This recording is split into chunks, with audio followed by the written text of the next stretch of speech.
All right. So this one we're going to be looking at the toolbar. No, what's this thing called?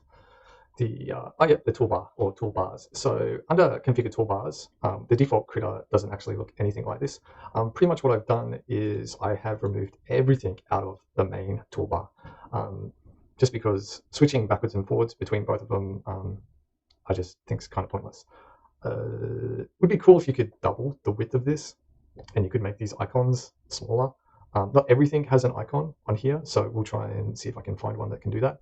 But basically, I removed everything out of the main toolbar, and I just put everything into brush because it's just easier to handle all of that information. I think if you do work between the main toolbar and brush and stuff, great name that, you're able to actually put more separators. So you can see I have all these separators in here. Put more separators and expanding spaces. So if we just go through and take a quick look what's in here. Okay, so what have we got? Gradients, patterns, choose foreground, brush sliders, separator, show grid, snap, painter tools, another expander. And then that expander is this place here. And that's moving us into our references. This is a great feature, super awesome feature. Separator, brush smoothing stabilizer. So yeah, this is turning your brush smoothing off. This is turning it on. This is really good for cleanup work. So generally the way that I work is I try to just like reading. I'm a Western, a whitey guy, privileged guy. Yeah, so I usually work from left to right. Yeah, reference, smoothing on, smoothing off, brushes, and then we move into the Bezier. So this actually works with raster and vector.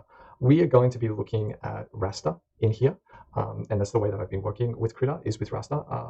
I actually am a huge fan of vector. I love it. Unfortunately, vector sucks in here. It's actually really horrible to work with. Yeah, so we'll get onto that a little bit later. Well, no, we won't, because we're not even talking about, we'll talk about raster. That's all we're talking about, because vector sucks in here. Okay, so selection tool. Basically, yeah, just freehand selection tool is pretty much what I'm using most of the time. Similar color selection, transform, gradient fill, enclose and fill tool.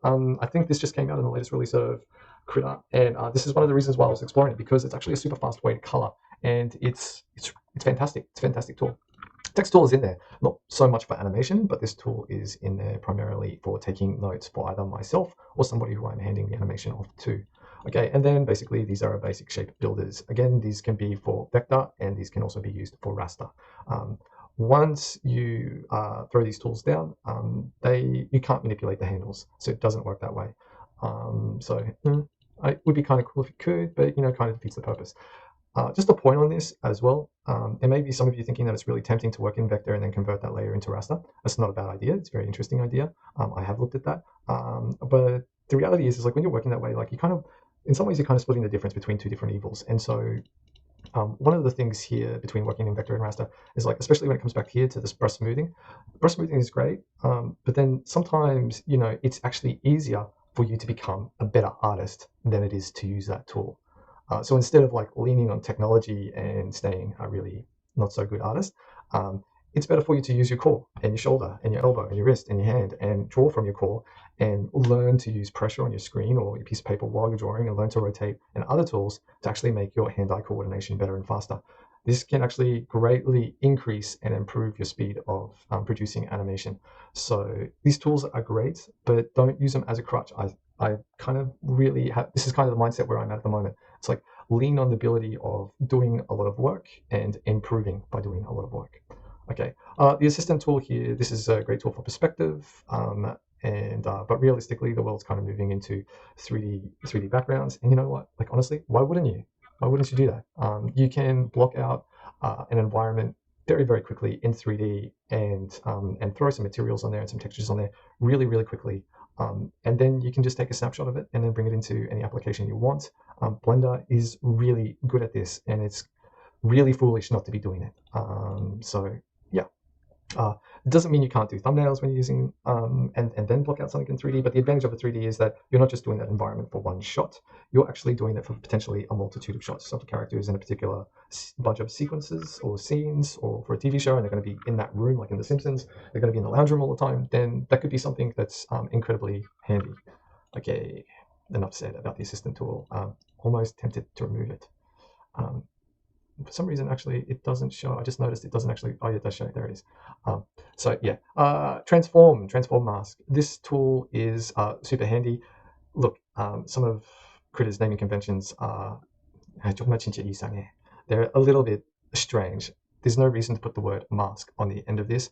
It's just that they didn't know where to put it, and so they felt like everything needed to be put in the mask category inside of Krita. The reality is that you could just call the category mask, and then you could just have transform or transform mask. Yeah, I guess so. Why not? But like transform. But basically, it's for moving your whole column data of your animation. So that's what it's good for. All layers basically, but still column data. Okay, paint layers.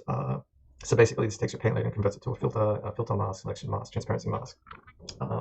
And this is like converting to a transparency mask, and this is adding a transparency mask. So whenever you see these little triangles here, basically that means to convert to, and this just adds a transparency mask, and then we have our workspace.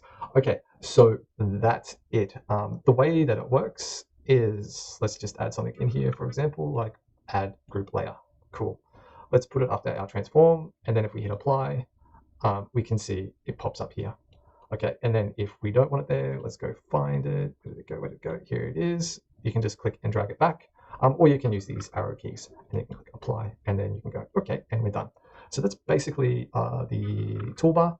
It's super handy. I like to keep everything up there, so in that way I'm not looking over to my left and looking through all these tools that I don't need to see all the time. This is a great place just to have all the tools that you need for animation. And look, honestly, the fewer the better. That's what I think. Okay, all right, so I'm going to wrap this one up here, and I'll see you in the next one. Thanks, guys.